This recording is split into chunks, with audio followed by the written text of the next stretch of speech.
السلام علیکم ناظرین، آج اگر ہمارے گھر میں کسی شخص کا انتقال ہو جاتا ہے، ہمارے پڑوس میں کسی شخص کا انتقال ہو جاتا ہے، ہمارے رشتہ دار میں کسی شخص کا انتقال ہو جاتا ہے، تو ہم کفن کے لیے آدمی تلاش کرتے ہیں کہ کوئی پیسے لے بازار جائے اور کفن خرید کر لے کر آئے۔ ہم کفن خریدنے جانے سے بچنا چاہتے ہیں۔ اس کے پیچھے ایک وجہ ہوتی ہے، وہ وجہ یہ ہوتی ہے کہ ہمیں معلوم نہیں ہوتا ہے کہ کفن میں کتنے کپڑے سنت ہیں، مرد کے لیے کتنے سنت ہیں اور عورت کے لیے کتنے کپڑے سنت ہیں۔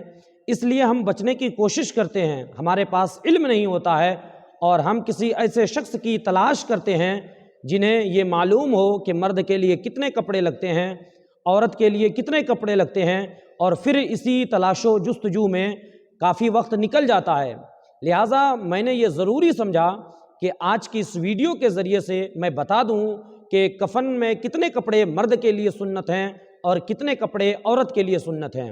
تو یہ بات ذہن نشی کر لیں کہ مرد کے لیے 3 کپڑے سنت ہیں، مرد کے لیے 3 کپڑے سنت ہیں، اور عورت کے لیے کفن میں 5 کپڑے سنت ہیں۔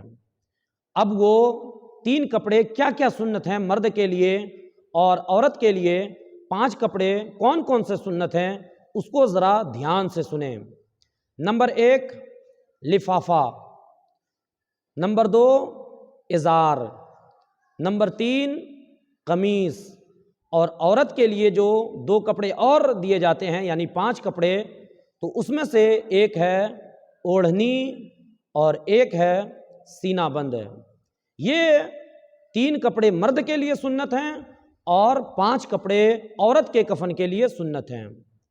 میں ایک ایک کر کے آپ کو بتا بھی دوں کہ لفافہ کسے کہتے ہیں، ازار کسے کہتے ہیں، قمیص کسے کہتے ہیں، اوڑھنی کسے کہتے ہیں اور سینہ بند کسے کہتے ہیں۔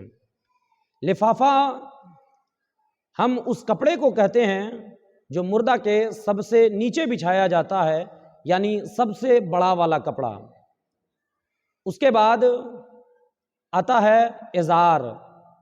ازار وہ کپڑا کہلاتا ہے جو لفافہ کے اوپر بچھتا ہے اور وہ مردے کے برابر لمبائی کا ہوتا ہے۔ اس کے بعد آتا ہے کفنی یا قمیص، وہ مردہ کے گردن سے لے کر گھٹنوں کے نیچے تک کا کپڑا ہوتا ہے اور دونوں طرف برابر ہونا چاہیے، یعنی آگے بھی اور پیچھے بھی برابر ہونا چاہیے، اور اس کو پہنانے میں مرد کے گردن کی طرف سے کپڑے میں چیرا لگائے اور عورتوں کے سینے کی طرف سے کپڑے میں چیرا لگائے۔ یہ تو 3 کپڑے مرد اور عورت دونوں کے لیے سنت ہیں۔ اب عورت کے لیے جو 2 اور سنت ہیں وہ ہے سینہ بند اور اوڑھنی۔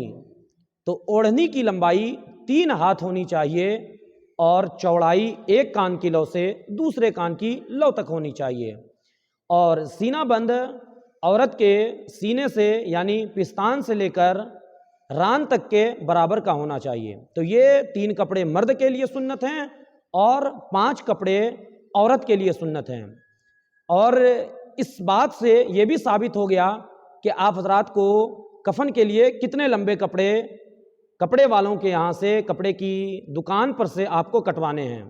لفافہ اتنا لمبا ہونا چاہیے کہ میت کی جتنی لمبائی ہو اس سے کم 1 بالشت لمبا ہونا چاہیے، یا اس سے تھوڑا سا زیادہ ہونا چاہیے تاکہ اس لفافے کو باندھا جا سکے۔ اور ازار کی لمبائی میں نے بتا دی کہ میت کے برابر کی ہونی چاہیے، اور قمیص کے بارے میں بھی بتا دیا۔ تو کپڑے کی لمبائی جو میں نے بتا دی شروع میں، اس حساب کے آپ کپڑے کٹوا لیں۔ انشاءاللہ تعالی اگر آپ نے اس ویڈیو کے ذریعے سے ان چند باتوں کو اگر محفوظ کر لیا تو کبھی بھی آپ کو کفن کی دکان میں کوئی دقت نہ ہوگی، اور آپ کے آس پڑوس میں اگر کسی شخص کا انتقال ہو جائے گا تو اس میں آپ کو اس کے لیے آدمی تلاشنے نہیں پڑیں گے کہ کون جائے گا کفن لانے، کون جا کر بازار سے کفن لے کر آئے گا۔ تو ذہن نشی رکھیں، مرد کے لیے 3 کپڑے سنت ہیں اور عورت کے لیے 5 کپڑے سنت ہیں۔ ثواب کی نیت سے، دوسروں تک دین پہنچانے کی نیت سے اس ویڈیو کو خوب شیئر کریں تاکہ ہمارے جو دوسرے بھائی ہیں ان تک بھی دین کا یہ اہم مسئلہ پہنچ سکے۔